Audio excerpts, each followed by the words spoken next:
Greetings, members of the Oakland Stake. Jana and I are visiting Utah this week, but our hearts are with you. We miss you and we long to see you again soon. We miss worshiping and visiting with you. The question I most often asked is, when can we meet together again? In short, we'll meet together when the state of California and the counties of Alameda and Contra Costa say we can, when the area presidency of our church for the Northwest area says we can, and when we can meet all the requirements and limitations imposed by those entities. It seems clear that our reopening will be slow and measured and cautious and phased in gradually. Please remember that the trials and the inconveniences that we are now experiencing are meant to teach us and help us grow. They will give us experience and be for our good. Elder Renlund recently said that church leaders constantly are asking, how can we do things better? How can we improve? How can we bless our members? He then suggested that all of us might ask ourselves, how are we going to learn what we need to learn? He suggested one possible answer. He said, I hope we have all learned about being self-reliant and taking responsibility for our own faith and our own spiritual progress. That's my hope for our stake as well. As leaders, we are constantly asking how we can better serve you. I hope the time we are spending in home-centered worship and in our personal and family Come Follow Me study has helped us learn important lessons about our personal faith and our personal devotion and worship. And I hope we can carry these lessons forward with us as we cautiously begin to reopen our meeting houses. First, the government guidelines. On May 25th, the California Department of Public Health issued guidelines for religious organizations. I'll summarize them here, but if you want more detail, I encourage you to review them online.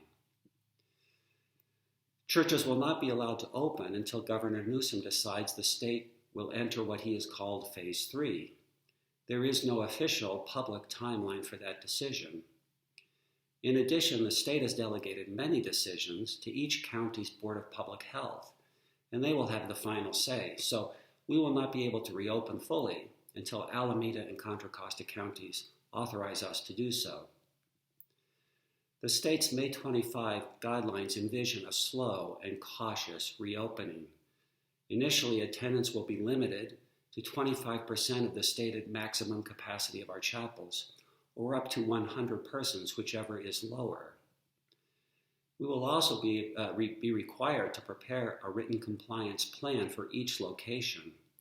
The plan will have to address topics like masks for worshipers, social distancing, which may include skipping pews, thorough cleaning both before and after services, providing gloves and hand sanitizers as appropriate, eliminating choirs, and perhaps limiting singing, changing the way we administer the sacrament, and even perhaps screening worshipers upon entry. In addition, we likely will encourage members in high-risk categories and those who live with them to stay home while we provide some form of online access to them. The church has issued similar guidelines. On May 19, the First Presidency distributed guidelines for safely returning to our meeting houses. Again, if you'd like to review those, you can find them online at the church's website. The details and timings will be determined, or deadlines will be determined by our area presidency and will be consistent with state and local government guidelines. The church's guidelines emphasize social distancing, hand washing, and other preventative practices, and, like the state guidelines, encourage members showing symptoms or in high-risk categories to stay home. In addition, the church's guidelines set out a two-phase approach. The first phase calls for shorter sacrament services with attendance limited to less than 100 members. Other meetings will remain online or will be shortened.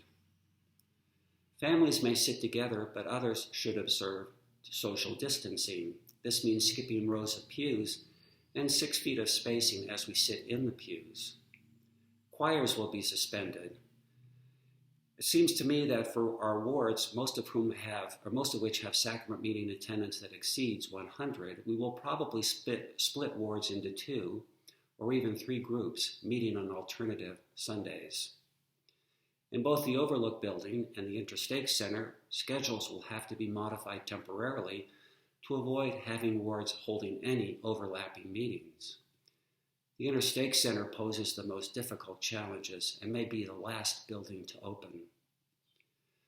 One of our biggest challenges will be implementing a thorough cleaning and sanitation regimen. As you know, as members, we shoulder most cleaning duties for our buildings.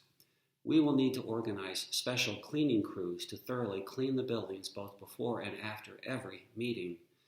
We'll need additional cleaning supplies.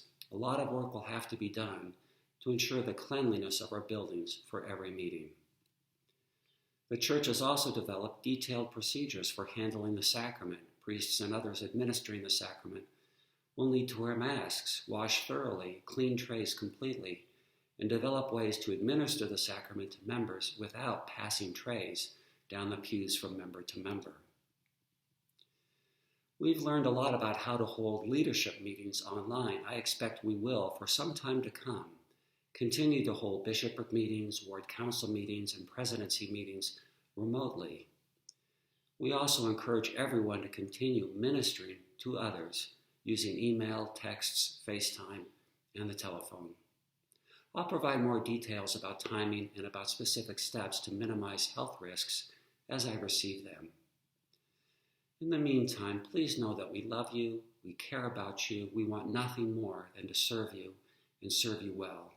We're looking forward to being with you again.